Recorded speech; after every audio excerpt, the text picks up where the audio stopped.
All right, Lauren, is it broadcasting now? Yes. Okay, awesome. Thank you. Welcome back, everyone, to our last session of the day, finishing up day 2 of STEMCon 10, STEMCon X. We are thrilled to have a group of folks that have been here for a couple of rounds already today, and we have had such great reviews from their session. So I will get out of the way and let Caden introduce them in just a second, but just a reminder, and I'll leave this up as Caden does his intros, that if you have any questions for any of our experts, the great thing about this presentation is it's a panel of different experts in different fields. So if you want to be able to ask them any questions, any comments, and any shout outs their way, please log on to this website. It's just menti, menti.com. And the code is 1604027. And that's also on that document where you logged onto the live stream. So that's how you can chat or participate or ask questions. And we would love to have your feedback there. So please share all of that and access that as you're going along. And now we'll have Caden do his introductions. Thank you, Ms. Olds. So to start off, Jenny Frank is the Education Outreach Coordinator for the Maricopa County Air Quality Department. Jenny developed Up in the Air, a nationally recognized air pollution education program for elementary students. She's a certified teacher and was a finalist for the 2014 Most Educated STEM Teacher STEM Superhero Award. Jenny believes that educating and empowering the next generation of environmental stewards is the key to solving the air pollution problem in Maricopa County. Next, Catrice Swenson is the Education Outreach Associate for the Maricopa County Air Quality Department. Catrice is instrumental in developing Be Air Aware, a nationally recognized program for non-formal educators that has impacted more than 4,000 students in Maricopa County.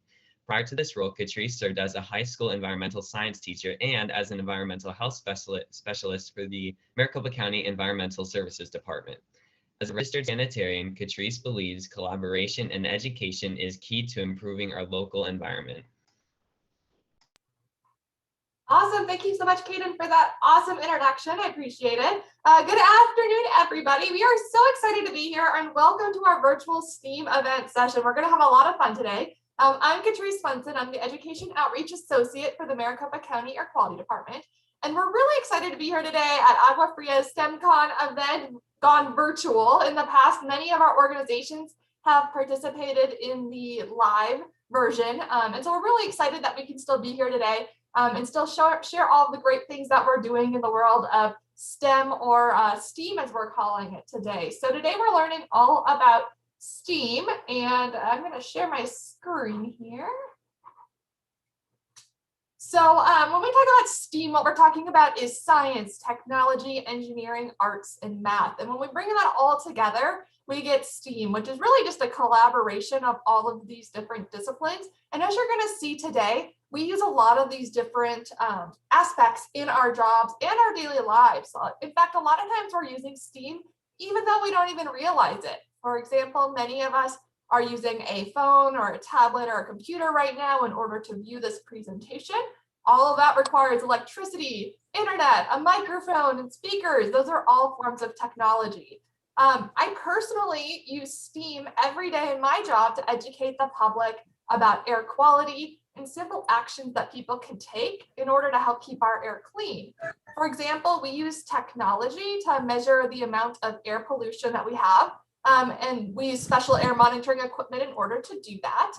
And then we also use the arts in order to color code the air quality index so that it can be really easy for people to see what's going on with the air quality in the neighborhood.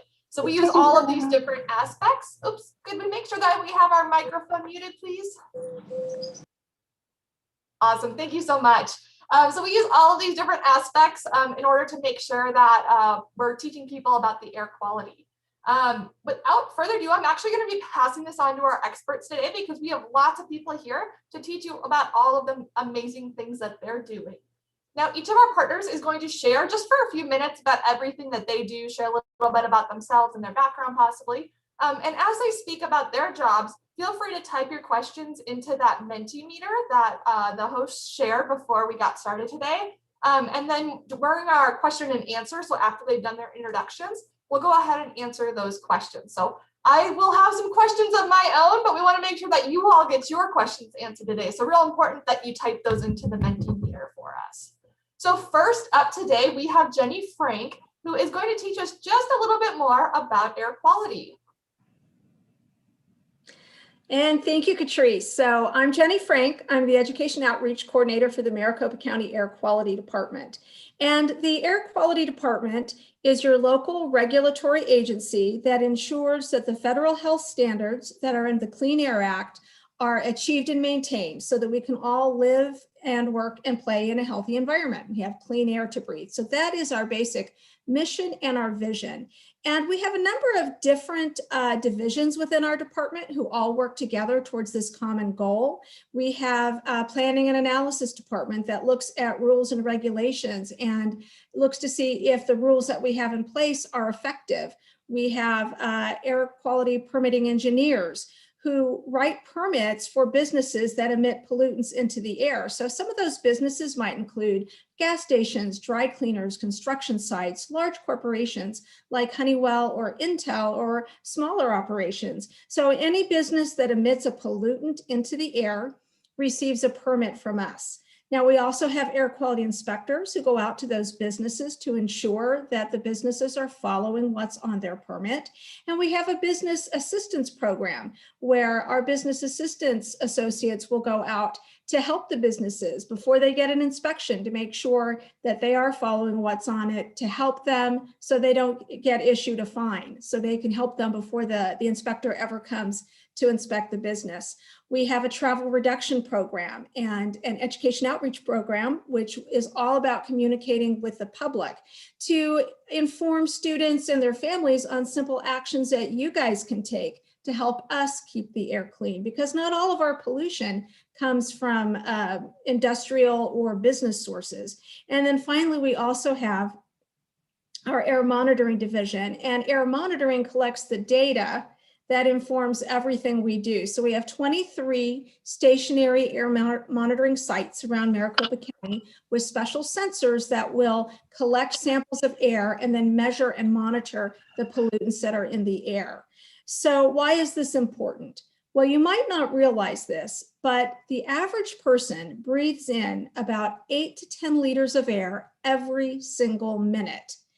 That's a lot of air, especially if you multiply that times the number of minutes in an hour and the number of hours in a day. So it definitely has a big impact on our health. And especially pollution is especially hard for people with asthma or chronic lung disease, the very elderly, or children, the very young. They are the most impacted by air pollution. So what is an air pollutant? Well, the Environmental Protection Agency defines an air pollutant as any substance in the air that can cause harm to humans or the environment, which includes plants and animals. So I'm going to show you, we have a little video on the slide that shows you how air pollution built up on New Year's Day 2016. So if you think about what people like to do around the holidays, lighting off fireworks or having a fire in the fireplace or their fire pit, these were all things that impacted the air quality on this particular day. So we start off early in the morning, and you can see, I think the video is loading. You can see how there's a little bit of a haze as the sun comes up, and then it just gets worse and worse and worse as the morning progresses. Now, in the wintertime, we have a weather event called a temperature inversion, which is what happened on this particular day. And that trapped all of that air pollution down near the ground where people were breathing it in. And we know it impacted people because we can look at emergency room admissions and hospital admissions a couple of days following a high pollution day like this one. And we will see that more people were coming into the hospital or into the emergency room because they were having trouble breathing. So it's really important to keep pollution out of the air as much as possible to protect our health and to protect the health of the environment. So there's actually lots of things that everyone can do to help the air. A lot of it revolves around our driving habits because car exhaust is a big source of air pollution here in Maricopa County. There are about 4 million people who live here, and we all drive our cars around to get from place to place. So some simple things you can do: walk. if it's close, and if there's some place you need to go and it's close enough to walk and the weather's nice, ride your bike. If you live close enough to school, ride your bike to school. Another big one for 2020 and 2021 has been telecommuting. And we know that businesses have really expanded that option for their employees. I'm telecommuting from home right now. So that means that I'm saving a 40-mile round trip in my car, and that's helping reduce air pollution. That's every day, 40 miles round trip. Other things that you can do, avoid idling at the drive-through at, say, a fast food restaurant or a drugstore. Park your car and go inside, because when you're sitting in a long line at a drive-through waiting to get your food or your prescription and your engine is running, you're still burning gasoline in the engine even though you're not going anywhere. So you can also save money on gas as well as reduce emissions. And let's see, fueling up after dark is another one that helps. So there's just a lot of really simple actions that everyone can take every day, and those small actions all add up to big changes. Now, you'll be getting a link to this presentation later with all of our virtual booths. So take a look around at each exhibit. On our slide, you'll notice a pair of lungs, a leaf blower, there's a little plant. So if you click on those objects, say the lungs, for example, will take you to more information about the health effects of air pollution, which is really good to know if you breathe, which I hope we're all breathing right now. And then also check out our new escape room, which is kind of a fun, interactive game to teach you more about those simple actions you can take to help reduce air pollution, as well as air pollution sources in Maricopa County. So thank you guys for having me here at your virtual STEMCon. I'm super excited to share this information with you, and I'll send you back to Catrice. Awesome. Thank you so much, Jenny. You shared some really good tips about what we can all do to help improve our air quality. Again, if you have any questions for our experts as we go along, add those into the Mentimeter, and then we'll answer those all towards the end. At that time, you will also be getting a link to all of these slides so you can explore yourself. Right now, we're just going to go ahead and move on and hear from our next expert, who is Ellen Spielman, who's here from Maricopa County Flood Control to teach us a little bit about flooding in Maricopa County. Thank you, Catrice, and welcome everybody. Good afternoon. Thanks for having me out here today. My name is Ellen Spielman, and I am the Outreach Coordination Liaison for the Flood Control District of Maricopa County. A little bit about me and my background. I am a former educator as well. So we at Flood Control have lots of different career fields that people are in. So we're going to talk a little bit about that today. My role is to go out and teach the community for events like this, along with air quality usually, about the dangers of flooding and why we flood here and what you can do to help it and keep the water clean. So, like I said, we have lots of different careers. We have a meteorologist on staff. We actually have the only meteorologist that works for the county in our building. So that's pretty exciting. He monitors the weather, all the radar systems nationally. He works with the National Weather Association. We have 355 rain gauges around the county. So that's a lot of rain gauges. When it rains, the rain gauges collect all of that, and it digitally sends the data into our office so that he can and his team can monitor that and see if there's any concerns or flooding issues around the county. We also have stream gauges so they can see if the water is flowing heavily in those streams. We have planners who work with the community. If there are concerns of flooding in a certain area of town, the planners will study that area, see where the flooding is happening, and then work with our engineers to develop some solutions.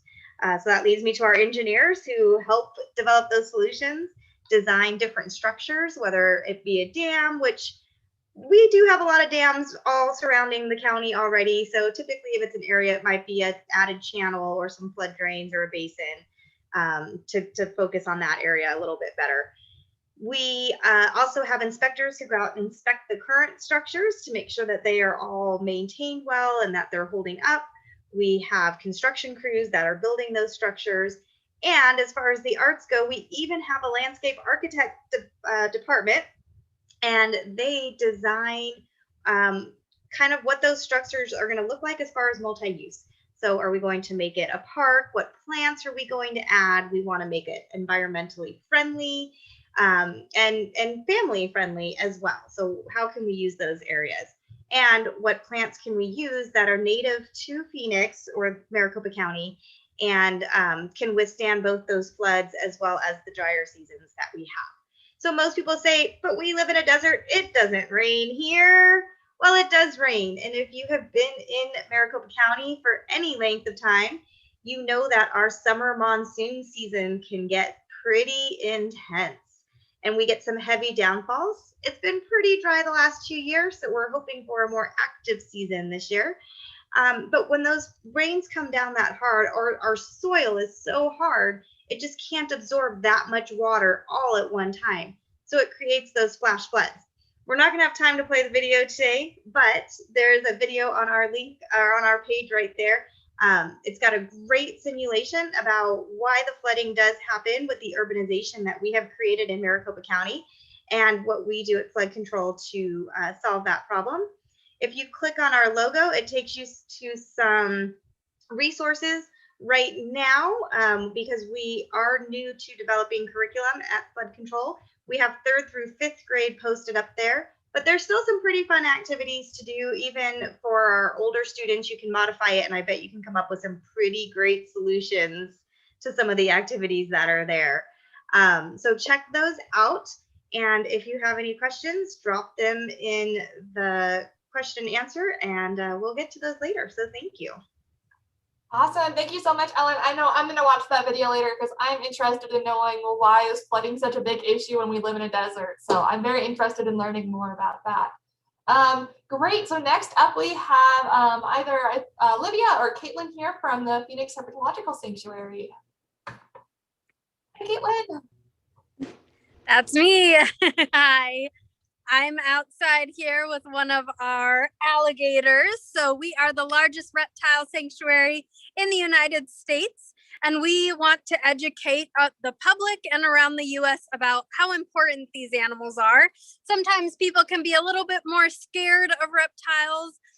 They're often depicted as mean or scary in a lot of the shows and movies that we watch, but they play an important role in our environment. So we teach about that. If you watch the video on our page, you can see all about desert animals. So we have the Sonoran desert tortoise, we have rattlesnakes, gopher snakes, all those cool guys. The alligators and other crocodilians come from other zoos. Sometimes people have these animals illegally as pets. Not that I would ever recommend having an alligator or crocodile as a pet. But we also have venomous snakes from around the world, like cobras and mambas.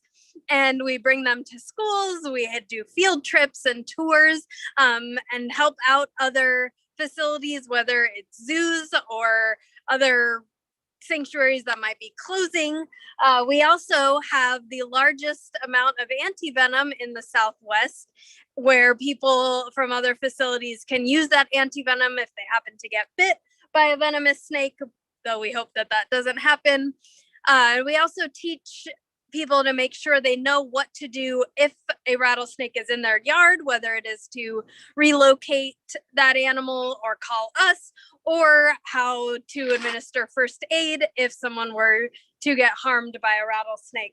Luckily, rattlesnakes aren't too aggressive and you can easily get away from them and just leave them alone. So we do a lot of hands-on interactions with our animals that are non-venomous and not like our big alligators or crocodiles, but we want to make sure that everyone has a really interactive time with the animals because we feel like that allows people to get more emotionally attached to them. Dogs and cats are in our lives almost every day, especially if you have a companion animal like that at home, and reptiles really aren't.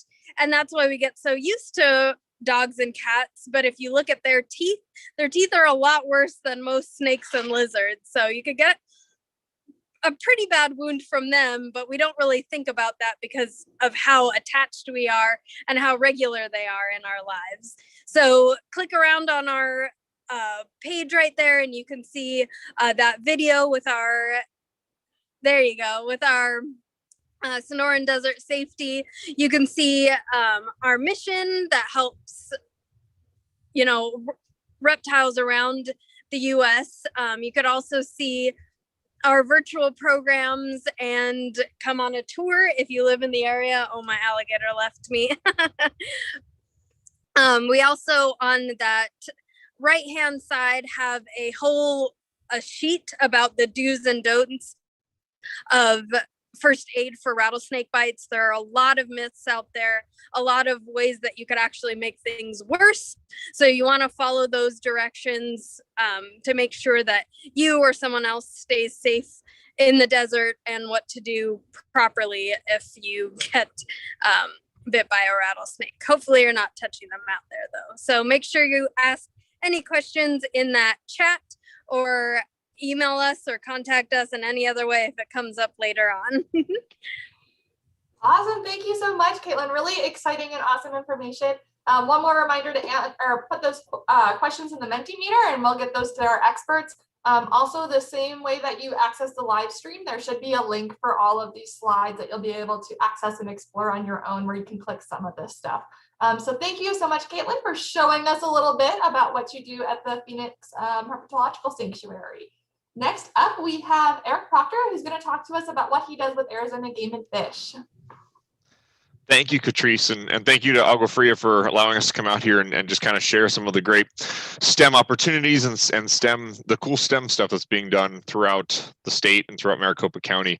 As she mentioned, my name's Eric, and I work for the Arizona Game and Fish Department. If you're not familiar with what we are the state government agency that is sort of responsible for all of the wildlife in Arizona. And so there are more than 800 species of wildlife, native wildlife found in Arizona, and we are responsible for making sure that those populations are doing okay, that there's not too few of them, or there's not too many of them, that they just kind of exist at that kind of that right number that where they're going to continue to survive moving into the future. And if they're not, then we have to look at implementing policies and procedures to look at boosting those populations up or bringing them down so that they can survive and they don't overconsume the habitat or whatever that might be. Obviously, this uses a lot of different STEM and STEAM concepts and fields. I like to tell people that in the Arizona Game and Fish Department, there is pretty much anything that you want to do as a career. We probably have it within the department. We obviously we have our biologists who would go out in the field and they study the animals and learn all about them, learn about their ranges, how to count them, all that different type of stuff, so that we can better help them. But we also have engineers and construction crews when we have to go out and build dams or build water catchments or maintain water catchments for wildlife out in the wild.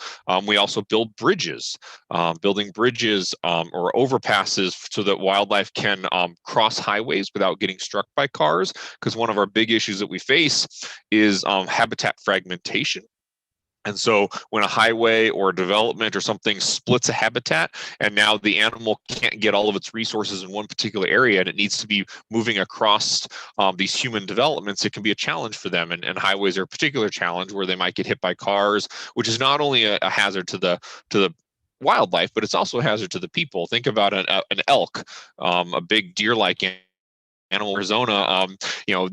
Males with their full antlers, they can get 700, 800 pounds. And if you're traveling 60, 70 miles an hour on the highway and you hit one of those, you're probably going to kill the animal, but you're likely going to cause some severe damage to your car. And if not, personal injury or death to people that might be in the car as well. And so those are significant issues. So we're looking at ways that we can get animals off the highway, but still allow the connectivity between their habitats. We call the highway. We want the highway to be more porous, which means it allows for the animals to cross through without being hit themselves. So bridges, underpasses, crossing structures. We even have an elk crosswalk outside Payson, Arizona. Those types of things. We have our own artists. We have graphic designers. We publish our own magazine that we have people in. We have a photographer. We have our own TV show. So we have media people with us as well. Marketing people, accountants, lawyers, and then of course we have educators like myself. I'm in the the position where I actually get to share Game and Fish's story, which I think is really cool because a lot of people don't necessarily know what we do. We're kind of behind the scenes. A lot of people don't know everything that's involved in managing wildlife. So I get to tell those stories. I get to tell the stories of our biologists out in the field. That allows me to go out into the field and learn what they're doing firsthand. I've stood on top of a hilltop in Lake Pleasant while we've held baby bald eagles to put bands on them. I've been down in southern Arizona to help survey for prairie dogs. I've been in northern Arizona to survey for black-footed ferrets. I've been all over the place, and I get to tell those stories to teachers and to students around the world, around the world now with virtual, but throughout Arizona. We also have the pleasure of working with a lot of the organizations that you see here as well. We work extensively with organizations like Phoenix Herpetological, the Phoenix Zoo, Southwest Wildlife. We couldn't do what we do without partnerships and without volunteers. There's only so many employees at Game and Fish trying to manage all of these species. And so having other organizations that can help us, that can provide volunteers or can provide a place for the animals to go when we have animals that need to be cared for. All these things are really, really important to what makes wildlife being, to be successfully managed and conserved here in the state. So that's just a quick overview. You can see my slide up there right now. I'm not going to go through everything. I'll let you explore it on your own, but there's some cool things. There's some videos on there. You can learn a little bit about the department. There's some activities. We also have some information on our tortoise adoption program. One of the things in Arizona is, we do get a lot of sick and injured wildlife that come in, and that's where a lot of our partner organizations like Phoenix Herpetological come in to help us care for some of those animals. At times, we try to rehabilitate and get those animals back out the wild because that's ultimately where we want them to be. However, that's not always possible. And with desert tortoises, that's the case. Once a desert tortoise is removed from the wild, at least right now, we have not found an appropriate way to get it back into the wild. There's just a lot of conditions that don't allow it to be put back in the wild and allow it to survive without causing other problems. And so anytime a tortoise is removed from the wild, they have to basically be adopted out. Because we don't want people taking them out from the wild, so we don't encourage that. So we have an adoption program so people can get tortoises for their home outside, but there is there's a requirement for your yard has to be in certain conditions and things like that. But you can learn all about those types of things on our slide there as well. So with that, I'll turn it over to the next person. I'll say thank you guys for coming out and be around to answer any questions. So thanks.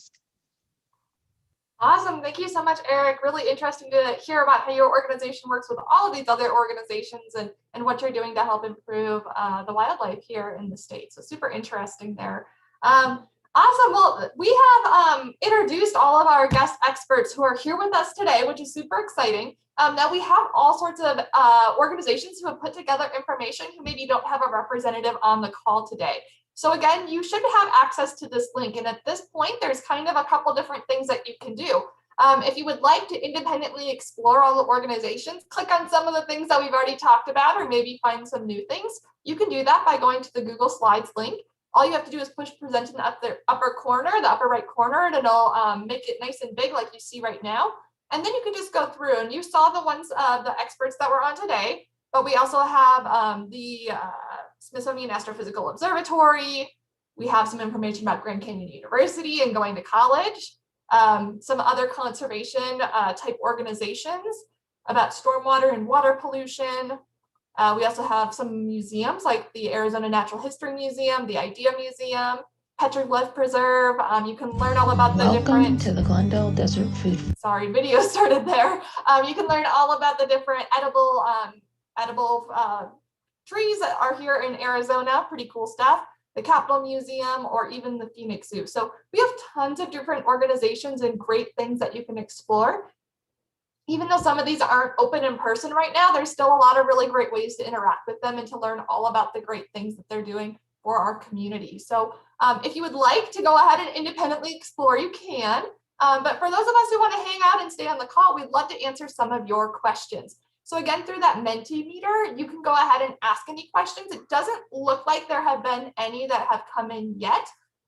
Luckily, I have some questions, but if you do have any questions as we start talking, please type those into the Mentimeter so that we can get those answered for you today. So the first question, let's see, picking my victim here. Let's have Ellen. Could you tell us a little bit about your background, how you got interested in working in flood control? Of course, I'd be happy to. So, like I said, I was an educator for many years. So I taught really elementary school was where I worked all of my career. So it was 18 years. I taught third grade, fourth grade, sixth grade math and science, and K-8 technology. So obviously STEM has always been a big part of my teaching and what I love to do. I was a technology mentor for other teachers. So I showed them how to incorporate technology into their classrooms. After spending about 8 years in the classroom, I moved into administration, and I was an assistant principal and a principal, again, of K-8 schools. Opened up a STEM school, actually, which was super exciting, being able to kind of look at the curriculum and the technology that we were going to be able to incorporate into all of our classrooms. And then from there, I was talking to somebody that I had known for a while, and she informed me of this great program that they wanted to start at Flood Control. And somebody had, one of the engineers there had kind of started some lesson plans for sixth graders. But obviously being an engineer, and she was a former teacher, but being an engineer was her main role at the district. So she didn't have a lot of time to focus on the lesson plan. So I was brought on to kind of continue that role in creating those lesson plans for students, working with the teachers, doing the classroom presentations, using my background as an educator to and in science and math specifically, and coming in and working with the community to educate about flooding and the dangers of flooding. Super important stuff, and you have a really unique background, and I love that you have some education and you were able to kind of melt a few different things together to get to where you are. That's great. Absolutely. I have a question for Caitlin, which is, before I met you guys that work for the Phoenix Herpetological Sanctuary, I didn't realize that there were actually jobs out there where you could really interact and work with animals. So I'm curious how you got your position, and maybe some advice for if someone wants a similar type job to what you do. Sure. So here at the sanctuary, we got lots of different animals. Most of our staff has a background in biology. I kind of fell in here on accident. My best friend got an internship and she was going to school for a biology degree, but I was going to school for early childhood development. So I started interning with her. We got hired as their summer camp counselors. And then after the summer was over, they didn't have any positions left, or any solid positions available. So they helped us get a job over at a school teaching zoology. And then when a director position opened up, they asked me to apply. And I really, just started as a volunteer. I showed my worth, I showed my dedication. And that is really what made them want me to come and work for them. So really, if you can find somewhere to volunteer and see what the position you potentially want to be in is actually like, that's going to give you a really good idea of what your career is going to look like. That's wonderful advice. I love that. So maybe if you're interested in something, just seeing if there's a way for you to take a class or possibly volunteer, or just kind of dip your toes in and see if you like it, is a good way to kind of experience that. Great advice. What about you, Jenny? Have you always been interested in air quality? How did you get started with the department?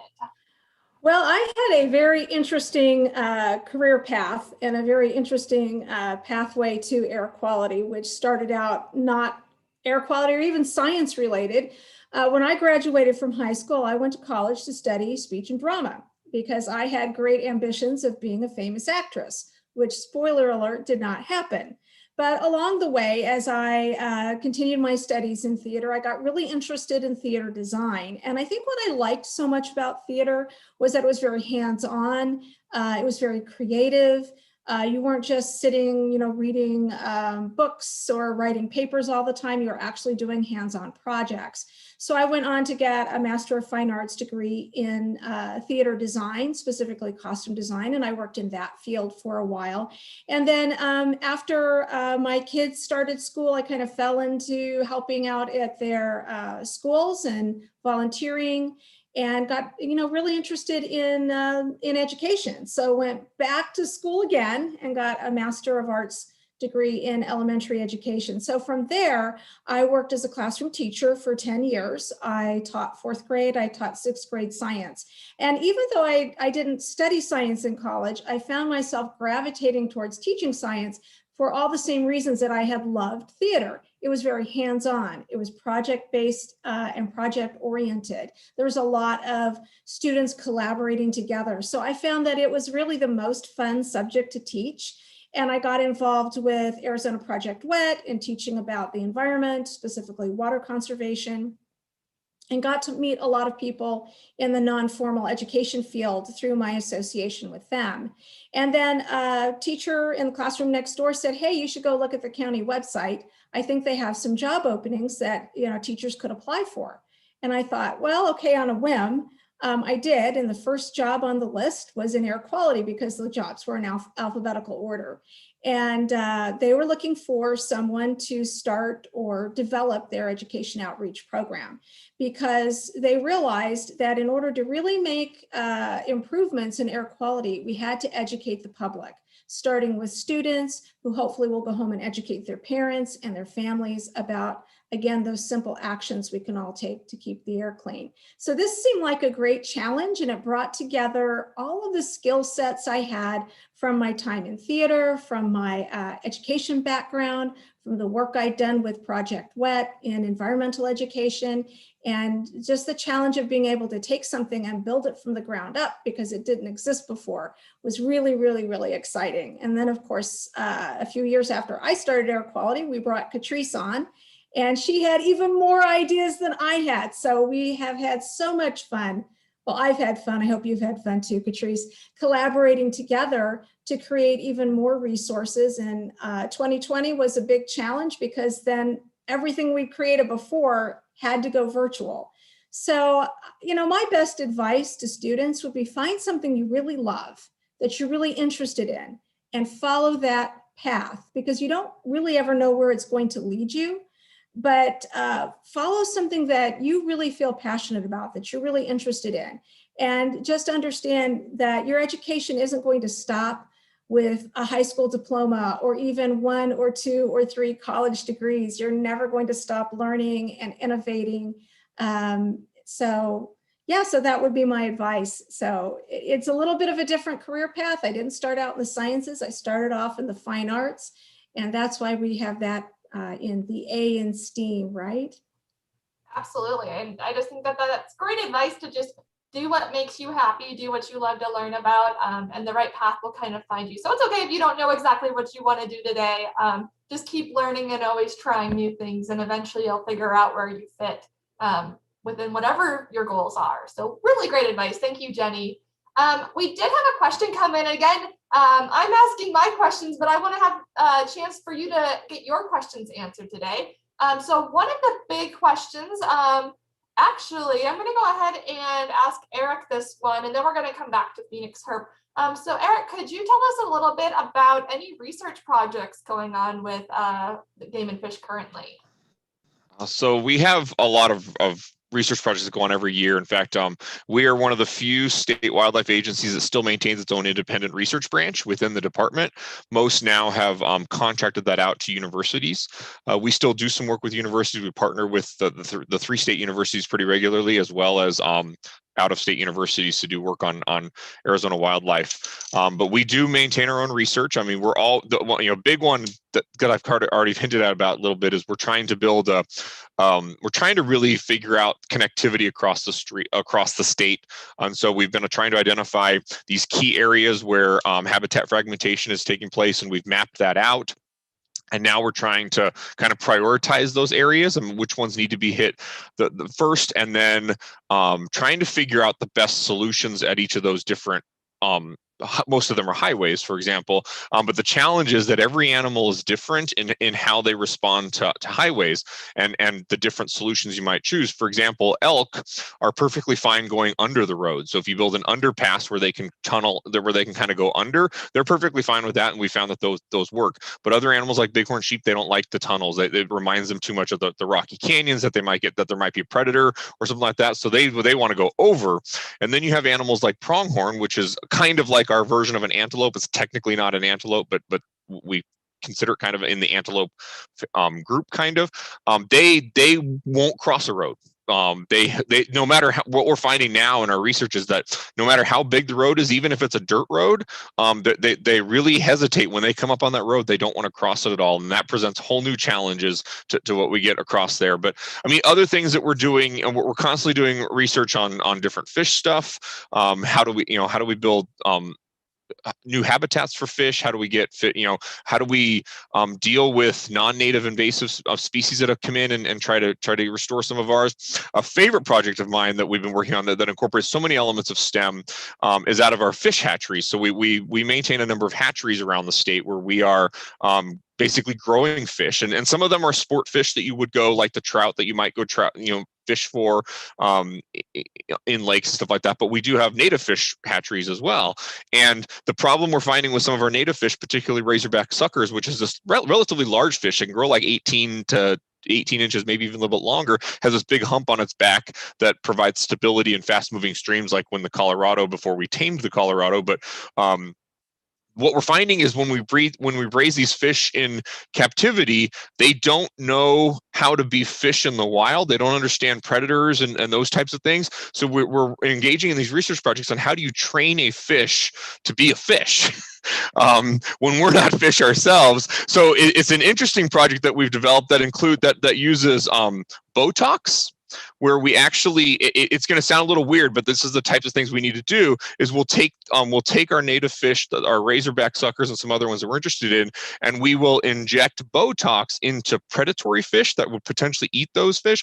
And when they get Botox, it numbs their mouth. It makes it really, where they can't really move they can move enough where they can eat and they can get some stuff like that, but they can't, and they still have predatory insects, so they still try to attack the other native fish, but they can't they won't eat them. They can't cause damage to them because their mouth muscles don't quite move enough. And we're hoping, and then the other thing that we do, what we're realizing is that there are pheromones that fish release. So pheromones are kind of like a scent that they release. So when when a fish is attacked, they release these pheromones so that other fish know we got to get out of here.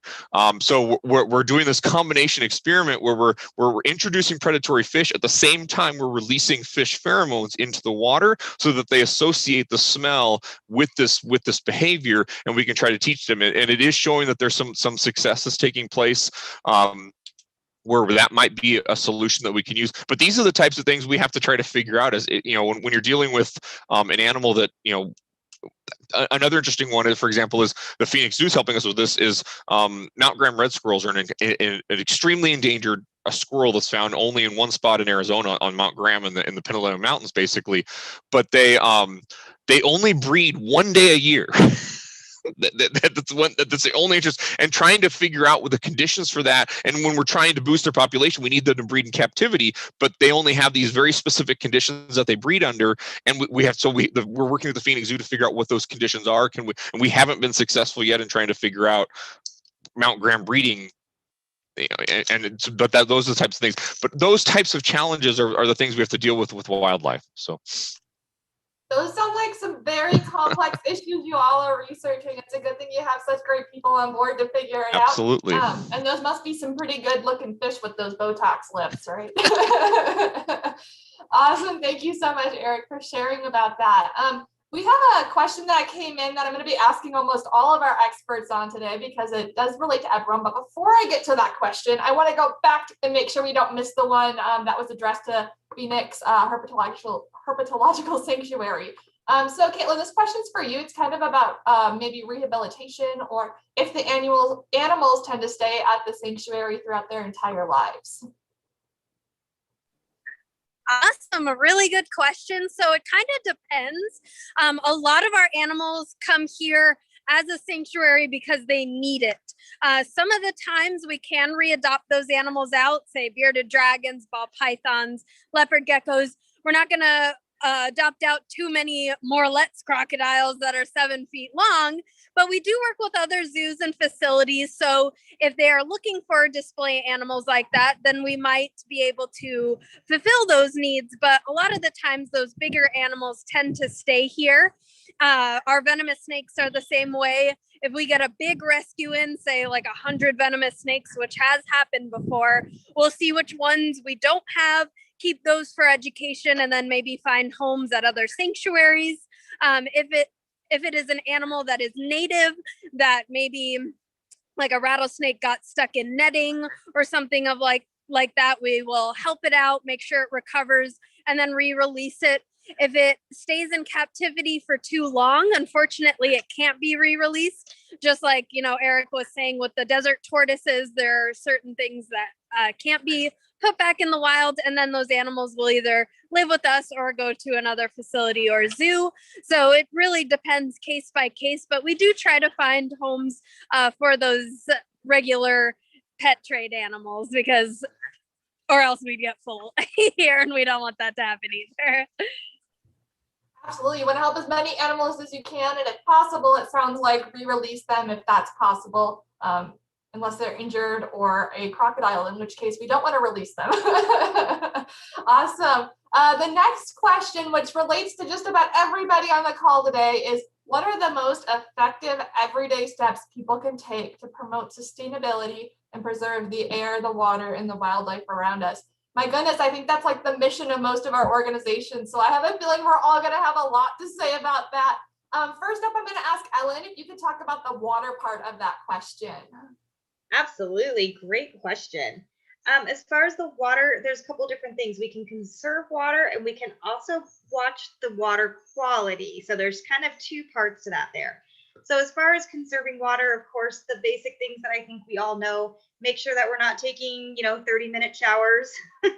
I know that, sometimes in our teenage years, we like to stay in those nice warm showers for a little bit and just kind of be to ourselves. But, just making sure that we're keeping our showers short, that we're not keeping the water running while we're brushing our teeth. So just little things like that, just being really conscious about how much water we're using for those everyday things.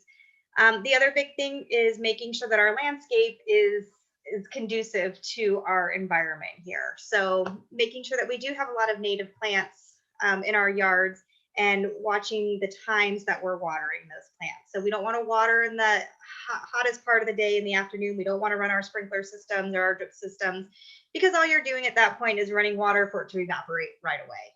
So we want to make sure that we're running our water early in the morning, late at night, that kind of stuff, where it's not hot. So those are some ways that we can conserve water.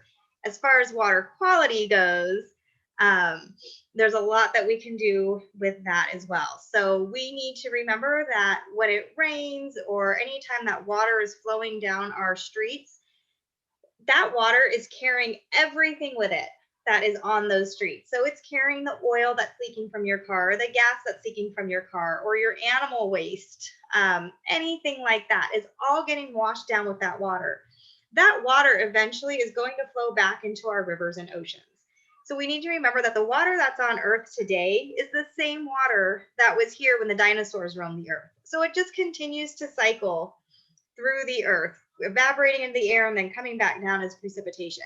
So we want to make sure that that water is as clean as possible, because when it's in our rivers and oceans, it's affecting our wildlife that's out there. So we want to keep it clean. So making sure that we're not changing our oil in our driveways, making sure that we are not pouring our paint out in our driveways and letting that flow down, making sure that we're draining our pools properly according to your city regulations that you have, because all of those chemicals are going to contaminate our stormwater, which becomes our groundwater and eventually can become our drinking water as well. So we just need to be really cognizant of what's going onto our streets and what's flowing with our stormwater and back into our rivers, lakes, streams, oceans, and all of those big bodies of water. Really important tips there on a bunch of different water quality issues. And I know water is top of mind for a lot of people being here in a desert, especially we need to protect our local waterways because we don't have very much water here. So thank you for sharing all of those tips. Very, very important. Next up, I'm going to ask Jenny if you could speak about the air portion of that question, what we can do to protect our air. Yes, thank you, Catrice. So we talked a little bit, or I talked a little bit earlier about some of our driving habits and how just making some minor adjustments to our driving habits can reduce car emissions, which have a big impact on our air quality. Other things, conserving electricity, because some of our power plants, especially the coal-fired power plants, which I think there's only one in Arizona, that's up in northern Arizona. I believe it's scheduled to go offline here pretty soon. But still, when you burn coal, one of the byproducts is sulfur dioxide. And so when that goes into the air, it can form sulfuric acid. And so that's when you hear about acid rain. That's from the air pollution that's been emitted into the air. It affects our rain, because really the only way to clean air pollution out of the air is when it rains. So after a rainstorm, if you look at the air quality index, or if you look at our air monitoring website, you'll see that the air quality looks pretty good, because kind of like a car wash, the rain came and washed it all out. But the other thing, and I think this speaks to what Ellen was saying, is it does show how air quality is so interconnected with everything else in the environment. Because if you have pollution in the air, that affects our water quality. When acid rain rains down, it affects plant life, so it kills off trees. It affects our water quality because it goes into our rivers, lakes, and streams. And then it also affects the biodiversity, because that will affect the aquatic life in those rivers, lakes, and streams. It even will affect soils and affect our crops. So it's all interconnected and interrelated. And if we can improve air quality, then we can also improve all of those other things that I mentioned: our water quality, our soil quality, our biodiversity, plant and animal life. All of that is really connected with our air quality. So, don't take unnecessary trips. Walk when you can, ride your bike, carpool with a friend. All of those things will really make a big difference. Awesome. Thank you so much, Jenny. Super important, and especially because we don't always think about the air. But as Jenny mentioned earlier in her presentation, we breathe in about 8 to 10 liters of air per minute. So we don't always think about it, but it's really important that we protect it, because we do need a lot of it. So thanks for sharing that, Jenny. And then I'm going to have Eric and Caitlin both speak about this. Caitlin, if you want to go first, what can we do to help preserve the wildlife around us? I love to tell my friends and anyone who will listen to advocate. The best thing that you can do is go on social media and share the information that Phoenix Herp, air quality, anybody that wants to benefit our environment, share the information that they're giving you. It's one thing to do it yourself, but if you're out there advocating for all of those things, your friends and family are going to do it too. One of the best advocators are children. I've heard that kids are the catalyst of change, and people listen to kids. If you're going to school with a bunch of Ziploc bags that are disposable, and you say, hey, why can't we make these reusable? That's one little change in your environment that's also making the adult or the person making your lunch think about that as well. So advocating, sharing on social media, that's going to be a huge help. Also volunteering, if you can. You could volunteer at Phoenix Herp. You could volunteer with Arizona Game and Fish, and I'm sure a lot of the other places that are on this call. We want you to be a part of what we're doing, so become a part of it. And like I said before, if that is something that you learn is your passion, kind of like what I learned by volunteering at Phoenix Herp, that's just an added benefit. That's awesome. And I love so far, someone did say what are the most effective everyday steps. And so far, all of the steps have been really easy things to do. Driving a little less, not putting paint down a storm drain, right? Changing to plastic bags. It doesn't always have to be some crazy change. Sometimes those little steps can add up to a big difference. Eric, if you want to also speak about wildlife, that would be awesome. Sure. So I think, we don't save what we don't appreciate and what we don't value, right? And so one of the best ways to do that from a wildlife perspective is to get out and try to enjoy it as much as you can. This involves getting outside and doing outdoor recreation, whether it's hiking or boating or camping, because once you're out there and you start to experience nature of these wildlife encounters, even if they're just birds or lizards or whatever it might be. And typically what we find is if you have those encounters and you start to appreciate that animal becomes a little bit more meaningful to you. So we start to have reason for conserving animals that we may not always, think about beyond just some of the main big ones. So that's going to be the first one. And volunteering, obviously, like Caitlin mentioned, is going to be really important. There are lots of organizations that get involved. Game and Fish is a little hard when you're younger just because of some of our restrictions, but I highly encourage people to get involved in animal organizations. Involved. The other thing to understand, though, is from a volunteer perspective and from a wildlife perspective, there is only one agency that is absolutely responsible for the wildlife in the state, and that is the Game and Fish. So these organizations do great work, but the ultimate on the ground stuff does ultimately come through Game and Fish.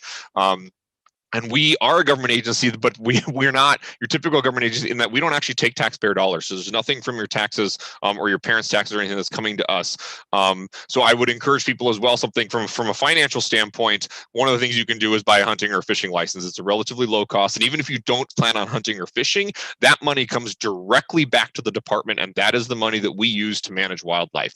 So that is a direct financial, I mean, I can tell you that money goes back to put elk on the, put bridges out for elk, or put bison out. That's what's helping us do that stuff. The other thing, I mean, Caitlin talked about advocacy. I would add one little caveat to that, is advocacy with informed advocacy and making sure that you're knowledgeable about the issues as much as you can, and understanding that these are not black and white issues. One of the hardest things that we have at Game and Fish is a public perception that might come out because of, we all know how social media is, and a post that can go viral, but maybe for the wrong reasons, and not fully understanding the issue. The biggest example I can give is looking at sustainable energy or renewable energy, things like wind farms and solar farms, which are great. They're great, but there is a trade-off with that. And we do know that wind farms have an impact on migratory birds because they're typically put into pathways where there's high wind, which is where migratory birds are using. Solar farms take up habitat space that could be used, and there are trade-offs. And so it's not saying not doing them. It's finding out, making sure that we're making the right decisions when we do them. Are we placing the wind farms in appropriate locations that aren't going to be impacting migratory birds? Are we putting solar farms in areas that aren't going to be impacting needed habitat for animals and things like that? So making advocacy absolutely, because the more what our goal is we want to make every citizen in Arizona on the positive side of neutral for what we talk about. Not everybody's going to go out and be on the ground, hands-on, but if they can at least think positively about wildlife, then they can do that when they go to the poll. When they vote, they're going to vote for wildlife in mind, and they're going to understand issues. They're going to be able to inform their neighbors about why this particular animal might matter. Awesome. Thank you so much, Eric. So making those really informed decisions when you're thinking about these complex issues that have so many different sides around them. But I loved also that you're encouraging people to get outside, especially with this beautiful weather right now. This is the time to do it. And just making sure to leave no trace while you're out there enjoying nature. So awesome. We are at our time for today. I want to thank all of our experts for being on today and spending a little bit of time with us. Reminder that link that you had access to will stay live after today's event. So if you didn't get a chance to interact with all of the materials, you can go ahead and make sure to do that afterwards. Click those links in those videos. But that is our time for today. So thank you all so much for being here, and have a wonderful day. Thank you, Catrice. Thank you.